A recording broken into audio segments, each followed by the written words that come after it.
Well, students, hello and welcome. So, this time we're going to discuss John Locke, an 18th century English philosopher. Locke is a 17th century English philosopher as well as 18th century, and his thought spans centuries. He was so influential. After having discussed Thomas Hobbes, we are discussing John Locke.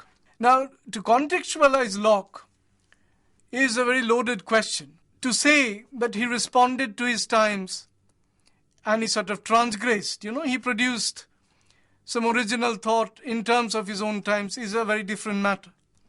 But he could, transgress his own times and limits of his own times is a biographically significant information. But in terms of his political thought, it is unnecessary. Because there could be, first-rate thinkers who were in tune with their own times, but still generated significant new thinking. Machiavelli, for instance. And there were thinkers who maybe were killed because they had not conformed to the tune of their own times. But still, their thought has been immensely influential. So considering Locke in his own times is a misnomer, is a vain exercise, is an exercise in absolute emptiness that we shall not indulge in, right? We shall try to consider later how Locke is relevant in our context. That is the only context that we have to generate. That means we have to appropriate Locke in a very different manner. So, this is the way by which we could design and mechanize the Lockean political thought and try to sort of begin understanding what John Locke, stood for and how he features today. Now, Locke had started, like even Hobbes had started, by engaging in a kind of, epistemological exercise. Epistemological exercise means a theory of knowledge. And from the theory of knowledge, he would sort of set off and engage with his, complex parameters of his own thought. Now, interestingly, and that which is not being pursued ordinarily, is Locke in that book, which is an essay on human understanding, which is a basic textbook otherwise in philosophy classes. Locke has a chapter called Power. And I shall begin by, sort of outlining and to give you in outline that chapter, the essence of that chapter, and from where we can sort of, set off in trying to explore and map the Lockean political thought in its, instrumental entirety. We cannot exhaust a thinker, but still we shall try to address the thinker in some details. Now, in that significant chapter, Power, in the essay, Locke says very significant and very new thing. He makes a distinction between active and passive power. Now, what is an active power? Now, while defining active power, before I do that, let me remind you that this question of power, as it begins in Locke, could be stretched to the discussion of political power, which is absolutely relevant today, right? So Locke begins by, making a distinction between active and passive power. Now, active power is, the power, the ability to do something, to, induce changes, right? And the passive power is to sort of forbear, or one might say tolerate or receive those changes or those actions. Now, a significantly modern notion of power in Locke comes at a second remove, where Locke tries to, theorize power, saying that it is relational. It is a kind of an interpretation or relation. Power, then, is relational. The relation between you and me, I, you, he or she, whatever, is a relationship of power. either active or passive. That means that there is no state in which there is no power. A powerless emptiness or a vacuum is an impossibility in Locke. And whenever there is power, there is resistance. This is the contemporary version of the power that is, doing the circles today. So Locke is significant in rendering this notion absolutely relevant. The point is, what is to entail, what and how to define power in such a style so that it becomes, sort of relevant and active in manipulating and help us also theorize political power, governance today, and even in Locke's own times. Locke tries to, sort of make a distinction between change and necessity, between liberty and necessity, while trying to, theorize power. Liberty is freedom in a very crude sense. Necessity is something which is related to need, where you don't have always the notion of freedom or voluntarism. For instance, we have to eat in order to live, right? Or we have to live in order to eat. These are all matters of necessities.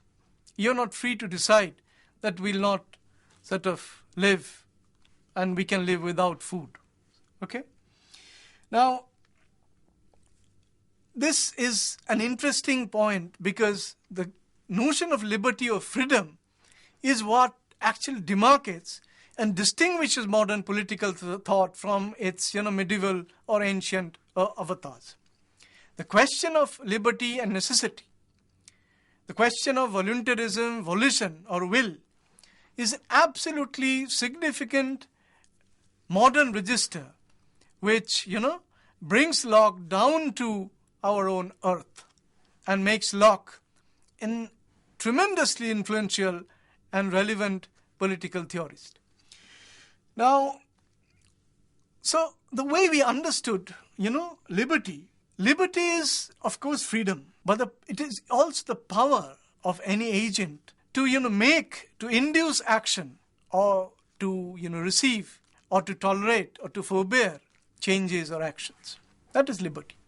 Now, necessity is not an act of volition. Necessity, as I told you, you are not free to choose necessities. You're not free. Okay? Now, if this is so, then if this is the arrangement, then Locke makes a significant departure. He says, there could be freedom. Okay? I could be free to, say, for instance, throw this book away. I could be free. But freedom is not possible without the presence of volition or will or the desire to do this thing. But, so freedom obviously presupposes that you have to have that will, the force of, the strength of desire or will in order to be free or whatever. A state is possible where you have the will, the desire, but you don't have the liberty. But liberty, where there is liberty, where there is freedom, there is will always. There is a volition. Now, Locke, first he makes a distinction between powers. Second, he makes a distinction between liberty and necessity. And note that these registers will become absolutely relevant in our own times, in the whole tradition of political thought after Locke.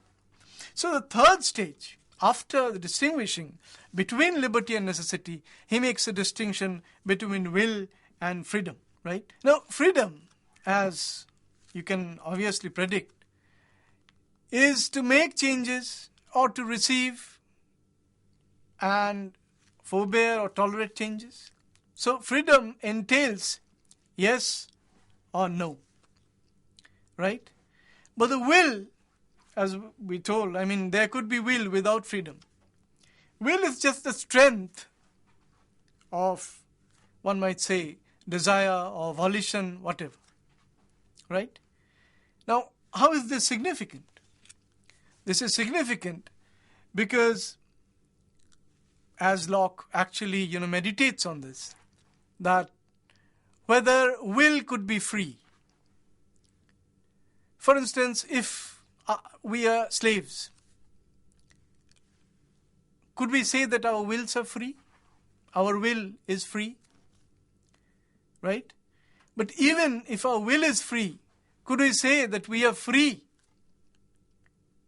No, we are not free, but our will is, in a sense, free. So, he makes a distinction between will and freedom, and then Locke actually, poses a very terrible question on which this is not a space and this is not the level on which we could spend much time and we could sort of engage in detail.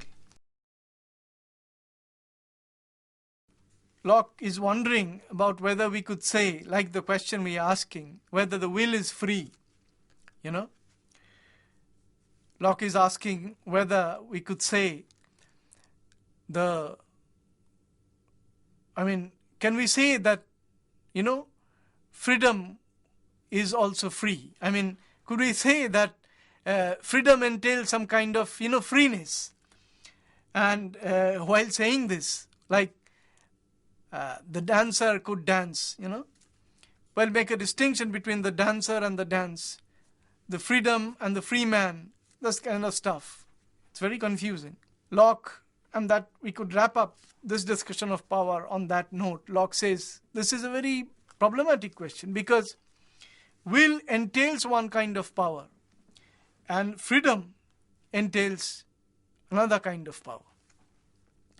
Now, to mix this up would be, to say that will has one kind of power, to say will is free and to say freedom is free is to mix up abilities or power between them.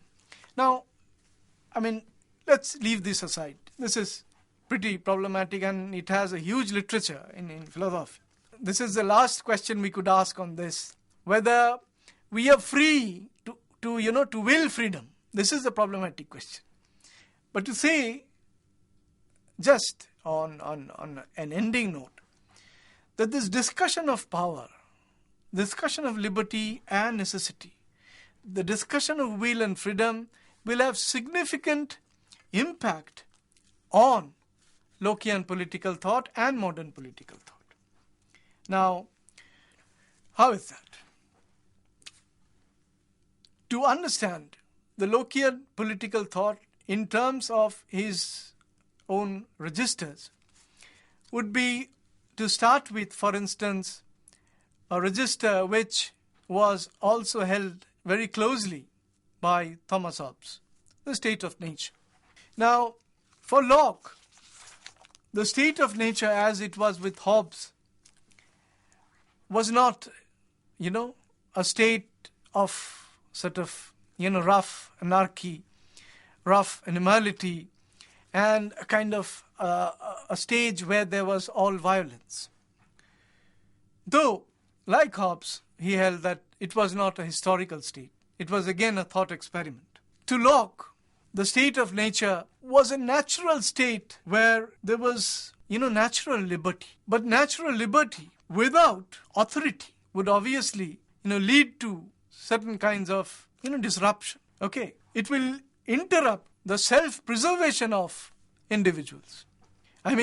As we had discussed in Hobbes, if there is no common mediation between individuals having various kinds of interests, various kinds of will to appropriate. For instance, we find a good land where, there is a lot of agriculture, the land produces a lot of food. And there will be many who would sort of, hanker after that kind of land. Now, how to decide on the land, on the distribution and the ownership of the land? Now, this is the Lockean hunch. Okay, and Locke introduces very many new things in order to adjudicate and arbitrate this dispute. The dispute which is a property dispute in its essence. Now, in terms of natural law, in terms of natural liberty, so the state of nature for Locke is a very different thing from Hobbes. Okay? Now,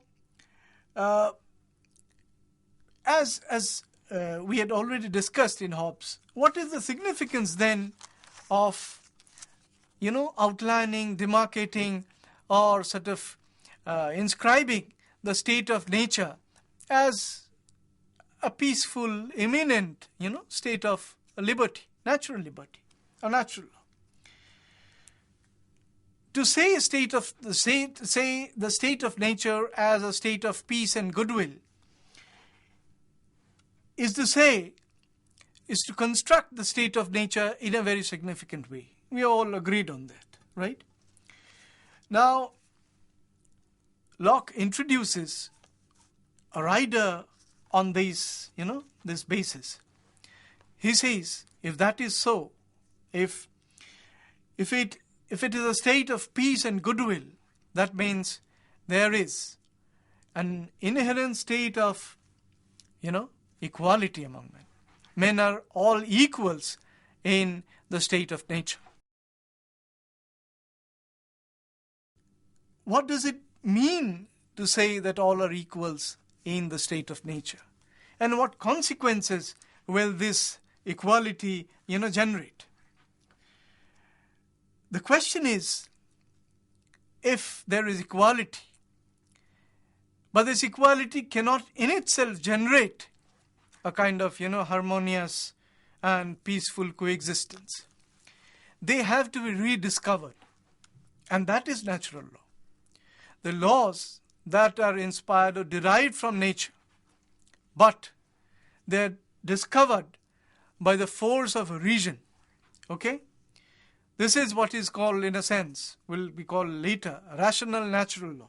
So, the state of natural law, natural reason, and natural liberty, if they're not preserved in, a certain form, then what happens? Here, Locke tends to agree with Hobbes and says that it can degenerate into a state of war. What does it mean to say it degenerates into a state of war? For Locke, war is a very different metaphor than it stood for, Hobbes. For Locke, it meant a dislocation of property rights. But property for Locke, and remember that property in Locke is a very significant, change and insertion. And it is with Locke that the modern conceptions of property, private property, emerged. What does this violation, this disruption of property, of natural law, of natural rule of right entail? For this, we have to, understand that the notion of property in Locke is derived from certain pictures which are derived from nature. He gives an example, for instance, that there is a tree and a man or a woman aspires to take hold of a fruit which is hanging from the tree. Okay? The man sort of approaches the tree, rides up, takes the fruit, right? And instead of eating, for instance, he tries to sort of bring out a seed. Puts the seed inside the land. We could extend his example in this manner. And what does it do? The Lockean example, he says that it is the person and his own labor which is mixed here, right? The fruit is a natural product. But now, while he approaches the fruit, grasps it, comes down, right? He has mixed his own labor from his own person. And therefore, the fruit could be said that it is his own. This is the original thinking, one of the original thought which came to define private property. It is the labor which derives from my own person, because when I use my hand, for instance, this is a matter of will, as we were discussing, referring to the primary, potential, significant basic thinking in Locke. The will is there, of course, but there has to be a volition by which labor, it is my own labor, right? By which I approach the fruit, I grasp it, and then I could call it my own. So the labor is in my own person. Property, therefore, in Locke, is located primarily in my own person. It is the product of one's own labor, right? And by the virtue of which, you can call that property your own. Fine? So, significantly, this one was one of the original arguments by which private property was found. So, private property has to have a right or a title of ownership. You have to have legal, juridical, sanction to have private property. For instance, I have this pen, right? This pen could have been gifted to me by somebody else, right? I don't own it as such, but I use it, right? I could say this is my, personal property. I use it, there's my own labor invested into it, and this belongs to my person. I could say that this is my personal property, but not necessarily this is private property, right? If it is stolen, for instance, if a mobile or cell phone is stolen, so the owner has to address that it is my phone, I bought it, this is the cash memo, this is the receipt, so he could claim. I cannot say I was using the mobile, it was gifted to me. Any thief could say that, right? Any intelligent thief. So, you see, at the moment, the notion of private property comes up in some form in Locke. Locke makes a very significant departure. In the sense, he says that it is the civil magistrate, the civil law, that can sanction your ownership of property. I mean, there has to be a law, right? And the notion of civil law is what founds a kind of a civil society, a political society, where we could live together without disruption or disharmony or violence. So, just note the trajectory. I mean, we start with the discussion of Locke's notion of power in his essay. We come to, vis-a-vis his notion and restrictions and interpretation of liberty, necessity, will and freedom, we arrive at his notion of property and private property, by which the notion of civil law and the civil magistrate regulating that kind of law is by which a property is sanctioned, and by which our notion of civil or a political society is formed. And remember that Locke was also significant in theorizing religious toleration, as you will find in ordinary Locke lectures also. But the notion of toleration or religious toleration was derived from this discussion, where Locke tried to theorize church as a form of voluntary association, and the church or even a person with an individual person with his own conscience cannot be ruled by a civil magistrate who will regulate laws, but my conscience cannot be regulated by laws. So in order to have freedom of conscience, we have to have religious toleration by which we tolerate each other's different beliefs, and this belief or religious belief cannot be granted, cannot be regulated by the laws of the civil magistrate. I mean, you can have property regulated by those kind of law, but the personal belief, religious belief of a person cannot be regulated in the same manner.